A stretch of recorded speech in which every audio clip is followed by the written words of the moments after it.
Well, hello there, and welcome back to another fun-filled episode of Kimmell and Cox, your source for all things entertainment. I'm Keith Cox. I'm joined, as always, as I am every week, by my good friend Dylan Kimmell.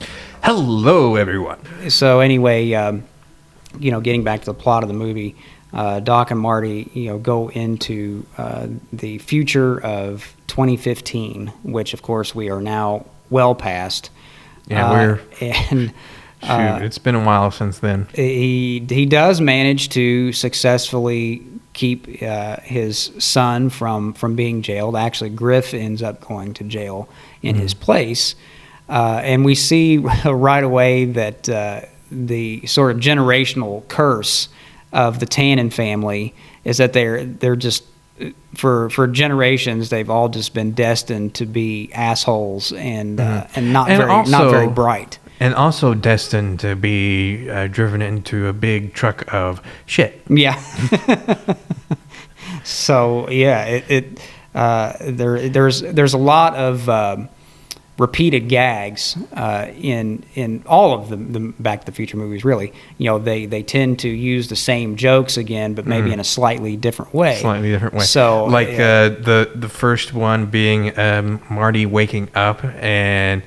He's waking up and he's like, and it's he wakes up in 1955 and his mom, is by his bedside and then the next one they do that in the second one. They did it in the second one in the alternate 1985. Yeah. And yeah, because he wakes up and he's in the penthouse of and there's a reason why it's alternate 1985. Oh yeah, so we're getting into that too. Getting a little too ahead, but the really cool thing about this movie compared to the first one is that and there was so much work that went into this, is that they actually go into 4 different timelines in this movie. So you have 1985, and then you have 2015, and then they go back to what they think is 1985, but it turns out to be an alternate 1985 because of some events that happen that Marty kind of gets as usual, he kind of gets things screwed up a little bit, and then they also go back to 1955 again. And this all starts because Marty bought an almanac, a sports almanac. Yep. Which funny enough, some of the events there, it wasn't exactly on point, but some events from what they predicted kind of started developing in the same year. So he purchases this Gray's Sports Almanac, which is supposed to be 50 years worth of sports statistics. It's like 1950 to 2000. It's supposed to have the scores for every major sporting event during those 50 years. Not sure how they managed to cram all of that into that little magazine, because it's not a very thick book. It's very small writing. Yeah, you need a magnifying glass. But so he gets the idea he buys it in this like nostalgia store that sells a bunch of things from like the 80s, which by then is considered, all of this stuff is considered classics or whatever. So like in the window of the store you see some nice little nods to like Jaws, and there's actually a VHS copy of Dragnet with Dan Aykroyd in the window. Great. There's a Dust Buster and all this kind of stuff, and by then they consider this stuff old. And I want to mention this as well. The future in 2015 and Back to the Future, again, all made for a joke. Like I think Robert Zemeckis even stated, he said, we weren't trying to predict the future. We were just making light, having fun with it. Yeah. And they definitely got a lot wrong. The biggest thing being is that we're not traveling around in flying cars, which I'm a little disappointed. It's like we didn't get our flying cars. I don't know if we ever will. I don't have my flyer's license, but I don't know if that's ever going to be feasible, and if it does come about, I know people have already been experimenting with that, but now it would be so expensive. I did think about, what it would be like to have flying cars. And here's the thing. You get a lot of car accidents, right? And I'm just thinking, okay, if they were flying, we got a lot of dead people. Yes, because there's no survivors at all. Exactly. I mean, I'm sorry, people flying a plane right now. You're safe right now. Yeah. But statistically, flying is still the safest way to travel. That's more of a Superman line there. Yeah, it sure is Superman. But I'm sure that really is true. I mean, there's a lot more, vehicle accidents that happen, every day. But the thing is if you put that many vehicles up in the sky, like I said, if somebody crashes up there and then you drop, whatever, I don't know that. If we had flying cars, I don't know if they would go as high as planes. I don't know if they would, go 30,000 feet. They probably would. Everybody would have like a limit as to how high they could fly. Probably that makes sense. That actually does make sense, because if you think about the air as you go further up, air quality. Yeah. So it probably would be, probably wouldn't be too high above, like, I don't know, like. The probably not more than like the height of a lot of like buildings and stuff. It would probably be like a low fly zone. But anyway, so that was a big thing, obviously, that they didn't get right. And hoverboards, which is like that's kind of disappointing. I would have got me into skateboarding, honestly, the hoverboard. I mean, in theory, it could work. And again, there have been people that have successfully invented hoverboards. They do have a replica hoverboard as well. I don't think it actually works, but but they did. Yeah, they did put that out, to commemorate the anniversary of the movie. But the theory behind it, with like, I think it was electromagnets or whatever that it used. And basically, it would, basically like repelled, the whatever you call it, like it was, like a magnet or whatever that caused it to, float above the ground. But the ones that they've made, obviously, you can't fly around like Marty did. I mean, they just they're just sort of like stationary. But now some of the things that they got right, probably the funniest thing was the prediction about the Chicago Cubs. Oh yeah, the Chicago Cubs. Yeah, that was. I mean, they did not make it all the way through, but they almost did. Yeah, they made it into the finals. They were really close. Of course, in the movie, the Cubs actually win the World Series, and because now here's a theory I have. What if Marty and Doc Brown's implications on 2015 and everything like that, them showing up, then going back to 1985 and all that mess up, that guy screwed up 2015. That's why we don't have the floating cars or anything like that. They screwed it up. Yep, it's all Marty's fault. I had to get the almanac. Yeah. So that almanac, basically, the doc warns him about the consequences of that, and like, because he's thinking, I can go back in time and bet on these sporting events or whatever and make myself rich. And of course, Doc is always the voice of reason, and he's like, it's like I didn't invent the time machine for financial gain. I invented the time machine to travel through time. And then Marty obviously has to agree with him, and they throw the almanac away. But little do they know that Biff, who is now he's like 80 something. He's like a 70s. Yeah, probably. He's like a grandfather now, and walks around with a cane and everything. And so they don't realize that he's been listening to them and watching their whole interaction. And so after they leave, he gets the almanac out of the trash can and travels back in time and gives the almanac to his younger self. And then his younger self ends up betting on a horse race when he turns 21. I'm assuming because back then you probably couldn't gamble legally until you were 21, and he makes himself rich. And thus this creates an alternate 1985 where Biff is basically like, in charge of everything. The Hill Valley goes to shit and basically becomes like almost like a mini little Las Vegas. Pretty much. Yeah, it's like the apocalypse has happened or something, and the only Biff has where the clock tower used to be in downtown Hill Valley. He now has this big skyscraper that he calls Biff's Pleasure Palace, and he lives in the penthouse and has married Lorraine. Which that's the joke. That's okay. So Marty, like, he gets knocked out when he figures out, everything. Biff's goons come up behind him and knock him out, and he wakes up. And he slowly wakes up, and he hears his mom. He's like, "It's okay. You're awake now. You're safe and sound." And then he was like, "Mom, you're so big." In the first movie, the joke was like, "You're so thin." But this one, she got cosmetics. breast implants. She had these huge breast implants, Yeah, which was Biff's idea. Biff's idea, of course. Yeah, and she's back to kind of like she was at the beginning of the first movie. She's reverted back to being an alcoholic, and we find out that Biff actually killed George McFly in order to get Lorraine, and just killed him in cold blood, and.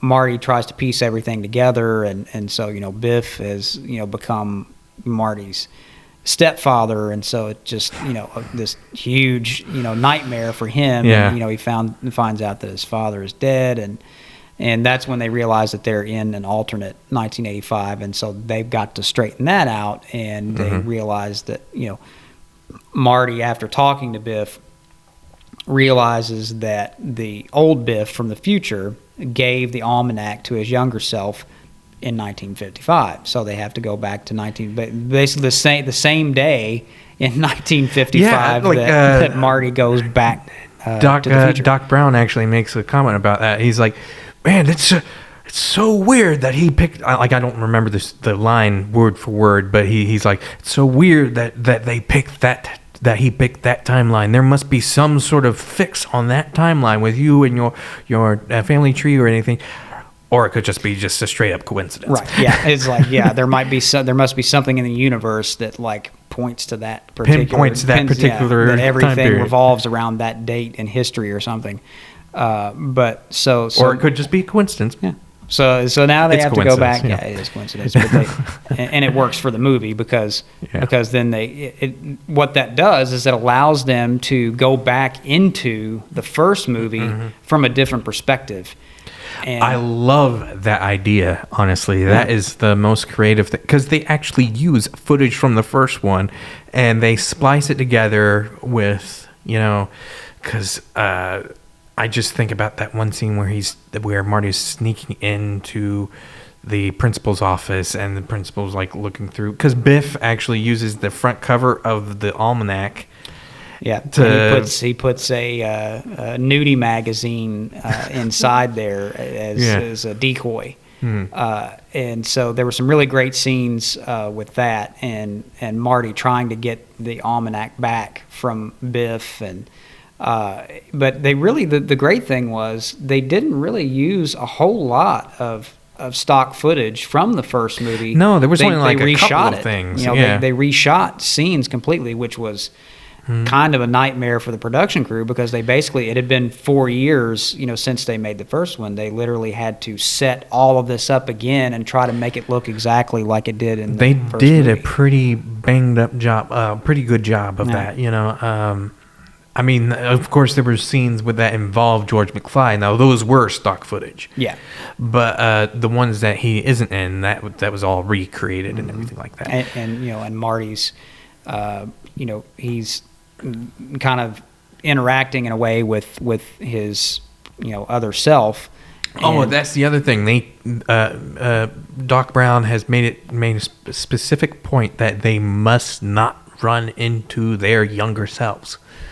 Yeah, because of the whole space paradox. Yeah, thing. The paradox. Create a paradox, and so those scenes are really humorous in the way that he has to try to.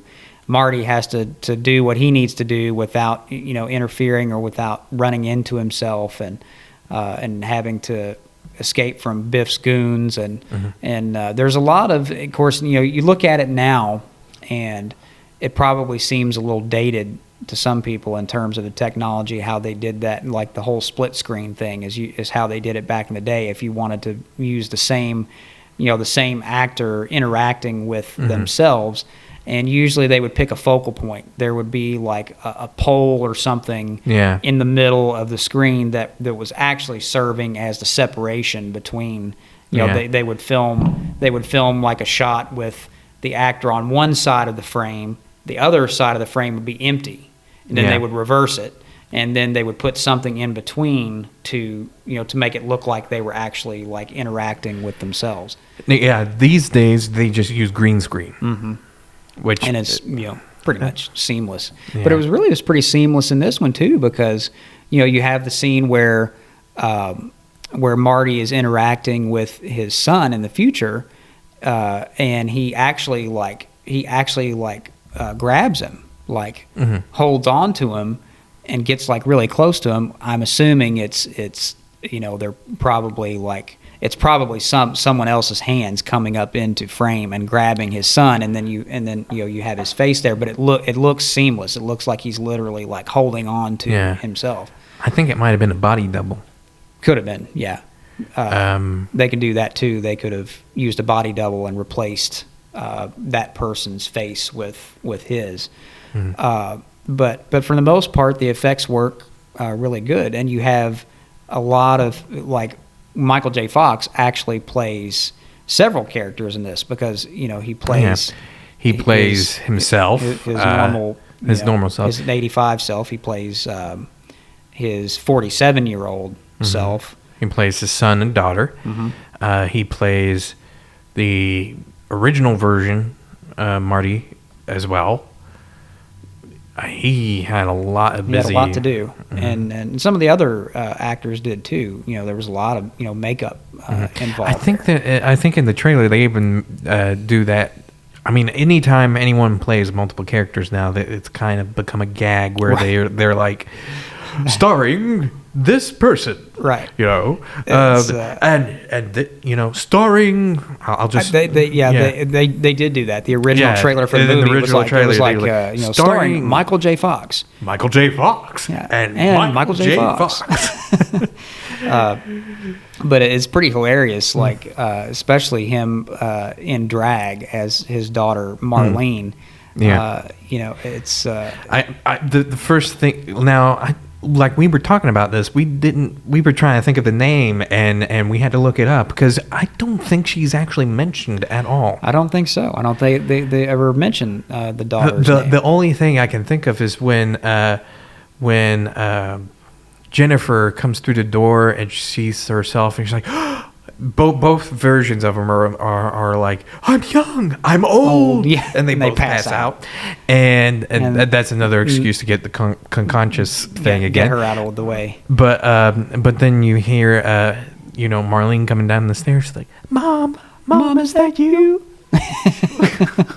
Just like it's pretty hilarious. Now I will say, I think as far as the older versions of Marty and Jennifer, I think they aged them a little too much. I don't know how you feel about that. I mean, if you look at how they are today, they've aged pretty. I mean, even Michael J. Fox, he's aged pretty well. And he's in his 60s now, early 60s.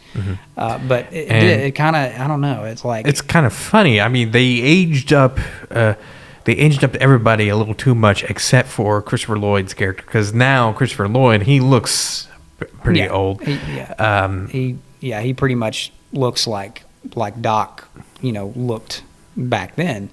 But I think like Marty, he has, his hair has gone completely gray, and he's supposed to just be 47. 47 is not old. I mean, I'm 42. I don't. A lot of people tell me I don't look 42. Yeah. But I think they could have. If they would have done what they did with Marty's parents in the first movie, because they were in their 40s, supposed to be in their 40s at that point. That one was pretty much on point. Put a few bags under their eyes, maybe a few more wrinkles here and there, but don't change their hair color. They could have left Marty's hair, brown, and just kind of aged him up. And Jennifer in particular, the way that her older self. I think part of it was the way she was dressed, but they had a lot of gray in her hair and really kind of wrinkled, and to me, she looked more like she was in her 60s. Like she looked more like a grandmother than a mother when she walked through the door. And actually, they actually make a big point on this one there too. But back to 2015, they have the split screen TV thing, and then Marty gets fired. He gets fired by a particular person, Needles. Needles is played by Flea, who is the drummer for the Red Hot Chili Peppers.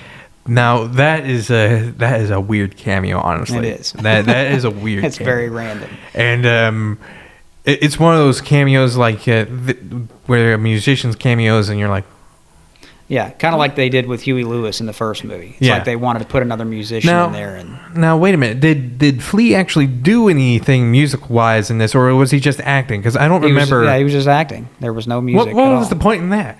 I don't know. Maybe he just really wanted to be in the movie or something. But he's like he tells him to do something or whatever, and Marty's like, no, I don't think I'll get caught. And Neil's like, well, unless you're chicken. Yeah.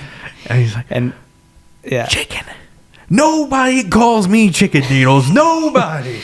And that sets up another gag. running gag that this whole thing that Marty can't stand being called chicken. He can't. They didn't set that up in the first one. I think that was one of the points that a lot of people seem to be frustrated was that the chicken gag, like nobody calls me chicken. Yeah. Like well, they didn't set that up in the first one.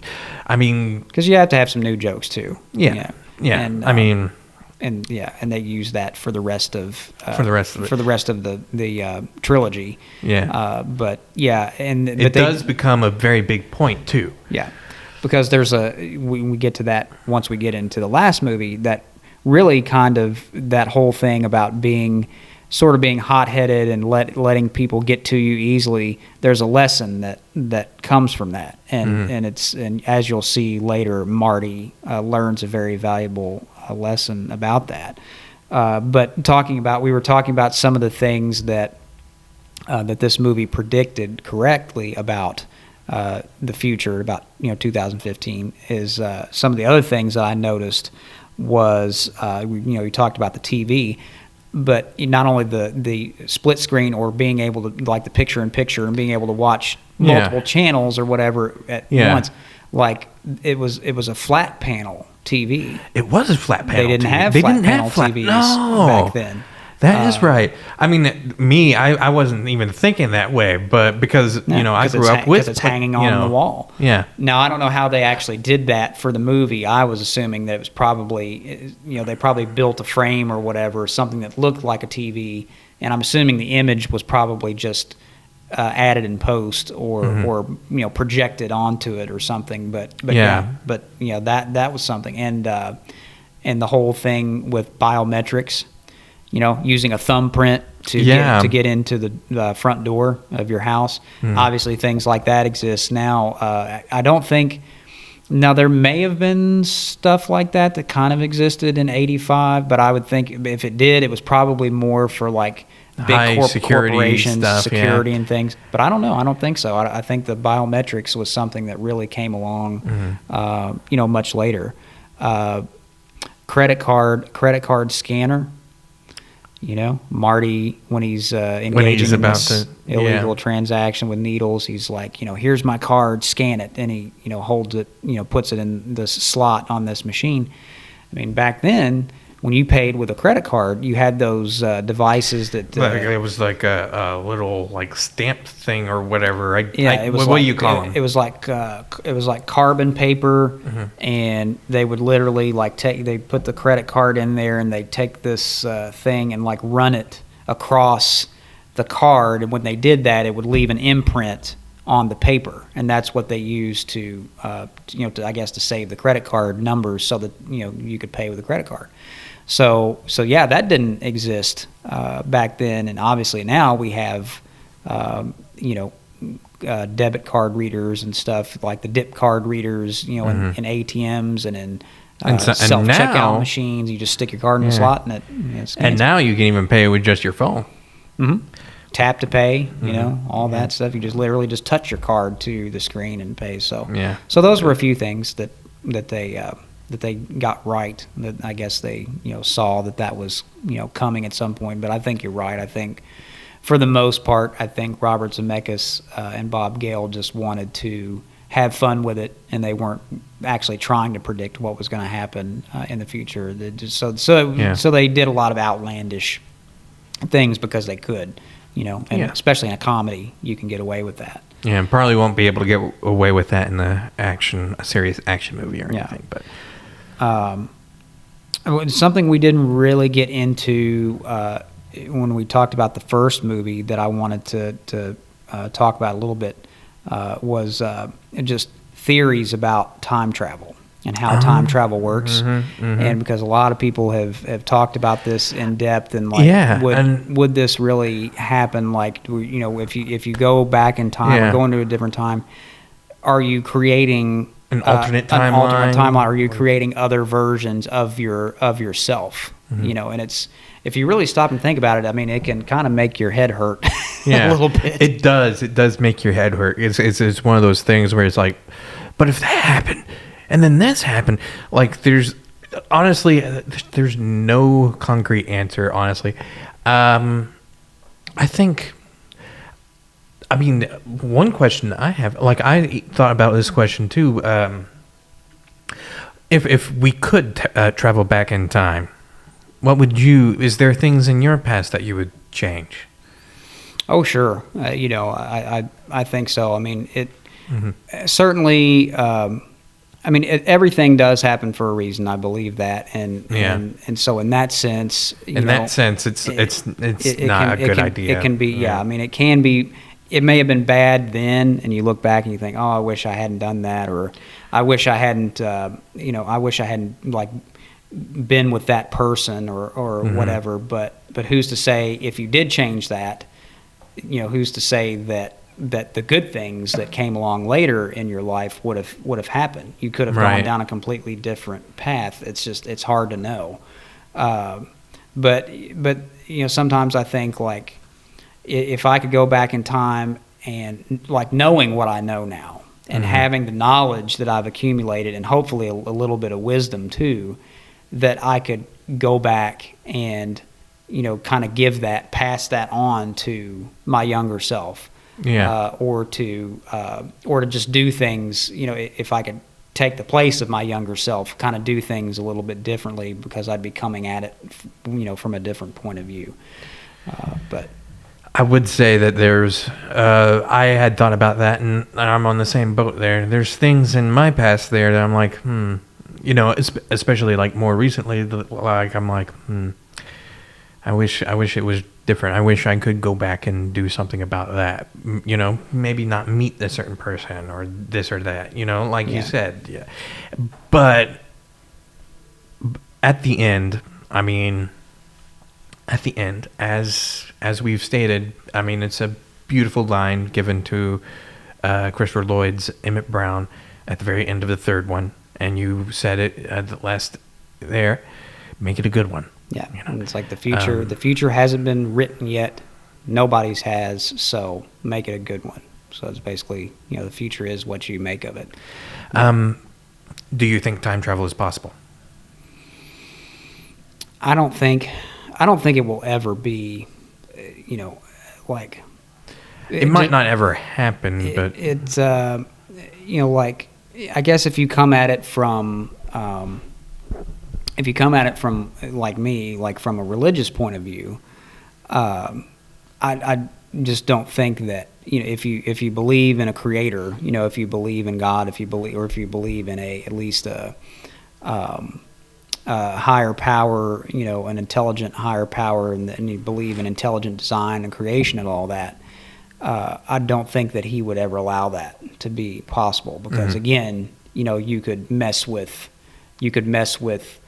your future and everybody is, if you look at it from that perspective, even though we all have free will and things like that, like by doing the time travel, you're kind of taking away the free will. That. And it's like, and God already knows, basically he knows past, everything. Present, and future. He knows everything that's going to happen. And so, now, then you get into the whole thing of like, people that believe in, do you believe in predestination and things like that? Because if you look at that, you're like, well, if that's the case, then that means we don't have any control over anything we do, that we're all destined to follow a certain path.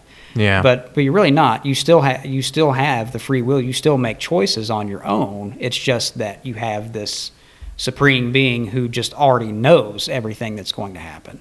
So I don't know. You can get into a lot of like crazy stuff when you deal with like time travel. But again, I think ultimately that would mess with. Think of it this way. The plan. Think of it this way. There is no beginning or end. Think about numbers. Okay, when you're little, when you're younger, you're taught 0, 1, 2, 3, and then it just goes on from 0, 1, 2, 3. But no, wait, there's more. Go backwards from 0, -1, 2, 3, -3, -4, -5, and it goes on and on and on. There's no end to the numbers. There's no end at all. There's no end, no beginning. The possibilities are infinite, pretty much. And if you look at it that way, in theory, the events of Back to the Future, like you could potentially create an infinite number of like versions of yourself. Like if you really think about it, it's like, if you go like 1 minute into the past, you could run into yourself from that minute, and then you just, everything just kind of like snowballs from there, and you could technically have all of these different versions of yourself like running around, and you create this big loop. And that's kind of what Marty did, is like, he sort of created like an infinite loop of going back in and out of different the interesting thing there is time travel. Think of it, if time travel existed, think of it as a museum. You're not allowed to touch anything. Right. But here's the thing. If time travel existed, there's always going to be that one person who's like, but I want to. Mm-hmm. Yeah. It's tempting. It is. It's tempting to go back, and you think, because you learn from mistakes and things like that, and you think, I could go back into this time, and my life could just be perfect. I could do all this stuff differently, and I could set everything up the way I want. As shown by what Marty does in the movie. There's no. You'll make things worse for yourself. Yeah. As seen by the almanac there, you're going to make things worse. Yeah, and there were some ways that he actually improved things about his future, but in other ways he could have really like screwed it up badly. So, yeah. But I think that is actually a good place to end this episode for today, and. Of course, next week we will be getting into the final film in the Back to the Future franchise, which is Back to the Future Part 3. We actually didn't mention how the movie actually ends. Oh my goodness, we didn't mention the Part 2 ending. We got off topic. Yeah, we did a little bit. So. Okay, yes, real quickly, before we get into Part 3, here's what happens at the end of Back to the Future Part 2. They're in 1955. And there's this big car chase with Biff, and as they're trying to get the almanac back from him, and Marty does successfully get the almanac back from Biff, but the DeLorean ends up having some sort of fluctuation issues, as Doc is flying it in the middle of the same thunderstorm where the clock tower gets struck by lightning. And Marty is on the ground, and Doc is about to come fly down and pick him up, but the DeLorean gets struck by lightning, and there had been throughout the movie, he had been having some trouble with the time circuits. Mm-hmm. They had been going in and out, and they weren't behaving. It wasn't behaving like it was supposed to, but he hadn't gotten it fixed. And so during the interference from the thunderstorm or whatever, it sets the time circuits to a date in 1885. Yes, in the old West. And this I guess he's like an agent or a government agent or something like that. Western Union. Western Union. Yeah. Western Union. Mm-hmm. He shows up. Shows up basically a telegram. Yeah. For Marty. He's like, I got a letter for you. We were making a bet to see if you would actually be here. I guess I lost. Yeah, and Doc had written Marty a letter from 1885, knowing that Marty was going to be at that location at that exact time, and he put instructions on there that it was not to be opened until that date in November 12th, 1955. And so Marty reads the letter, realizes where Doc has been transported to, and he's been transported back to the Old West in 1885. So that's where part 2 ends. Is now he's got to go back to the 1955 Doc, so that he can help him get to 1885 and rescue Doc and bring him back. Yeah, it's a very funny altercation there when he runs back to Doc, younger Doc, 1955 Doc. He's like, Doc. He's like, no, you can't be here. I just sent you back to the future. He's like, I know, but I'm back. I'm back from the future. And he's just like, great Scott. And then he passes out. And that's how the movie ends. And it's like, to be concluded. Yes. So we will be concluding the Back to the Future trilogy next week, and we hope you will be here for that. But before we go, as always, be sure to subscribe, like, and share to our YouTube channel. And also be sure to tap that little bell icon when you do subscribe, so that you're receiving all the notifications whenever we post new content or episodes. Also, you can check us out on our socials. We're on all the major social media networks, and we've got some pretty cool stuff on those pages as well. Some exclusive stuff, some things you won't find anywhere else. And don't forget about our Patreon page as well, which is a great place for you to go, where you can actually contribute and kind of help us out with the podcast to make it a better podcast. Yes, there's always room for improvement. Yeah, and we're getting close now to the end of our first season, and we hope that season 2 will be even better. So we look forward to that. But definitely tune in here next week for Back to the Future Part 3. And until then, as always, be good to yourselves, and we'll see you next time.